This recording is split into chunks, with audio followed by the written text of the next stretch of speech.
तिथून साहित्य पुन्हा. तर तात्पर्य की जर यांची विचारधारा आपल्याला जगवायची असतील तर त्यांच्या विचाराचे प्रचारक प्रसारक आपल्याला निर्माण करावं लागते.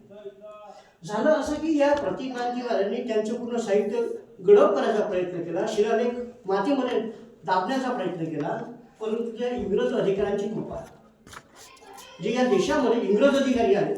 कुणीतरी म्हटलं की बाबा इंग्रजांनी त्या सोनं चांदी घ्यावं म्हणून त्यांना उत्खनन केलं. तसं नाही आहे. ते निरपक्षपणे हे होते की हे आहे काय नेमकं. ते बुद्धिजीवी लोक होते. हे नेमकं काय आहे बाबा, कशाचं आहे.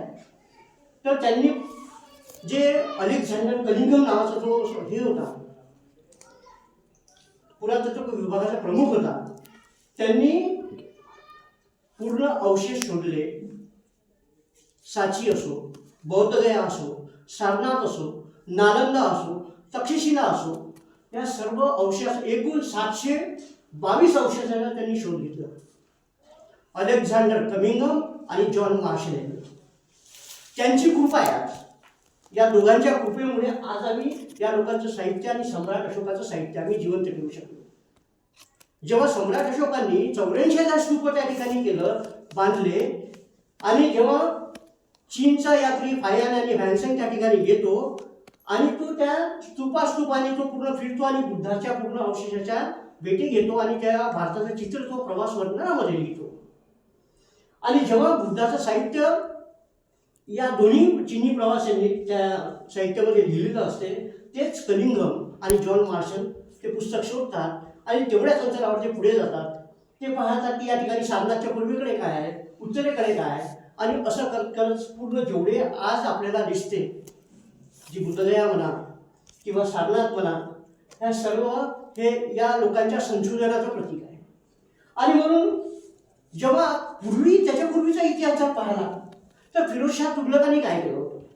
फिरोजशाह तुघलकांनी एवढा सुंदर स्तंभ टोपरा या ठिकाणून दिल्लीला आणला होता तो, की हे नेमकं काय बघ, एवढा मोठा स्तंभ आहे, हा दुरून एकदम हा सोन्यासारखा दिसतो, हा याच्यात काय लिहिलं काय, हा शोधायचा प्रयत्न केला फिरोजशाह तुघलकनी.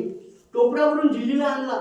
रुई म्हणजे जे मखमलची रुई असते, हजारो कामगार त्या शिलालेख आपलं हे स्तंभालेख उचलण्यासाठी त्यांनी लावले आणि इजा पोहोचू नये म्हणून त्यांनी त्या रुई वगैरे त्या ठिकाणी ठेवली आणि ते घेऊन आले. आणि पंडितांना म्हणलं की याच्यावरचं वाचून दाखवा, याच्यावर काय लिहिलं आहे वाचून दाखवा. 4-5 लोकांना पंडितांना दिलं ते, परंतु ते काही वाचू शकले नाही.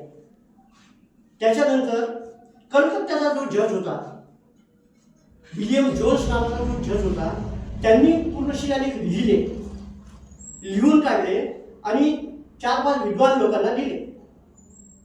एकाने म्हटलं की बा ही युधिष्ठिराचा वनवास आहे, दुसऱ्यांनी म्हटलं की ही भीमाची गदा आहे, परंतु 5ही लोकांचं असं म्हटलं नाही की हे एकसारखं बा हे साहित्य आहे म्हणून ते वाचू शकले नाही. मग झालं असं की हे वाचन कसं व्हावं, त्यांना जिज्ञासा होती. मी पहिलं उदाहरण दिलं की तामिळनाडूच्या मुख्यमंत्र्यांनी 10.5 करोडचं इनाम दिलं आहे की जो कोणी सिंधू संस्कृतची भाषा रिकॉर्ड करेल, जो कोणी ती भाषा ओळखेल, त्याने ते 10.5 करोड रुपये घेऊन जावे. त्यावेळेस ही सम्राट अशोकाने हे साहित्य लिहिलं होतं, पण वाचणं कोणाला जमत नव्हतं.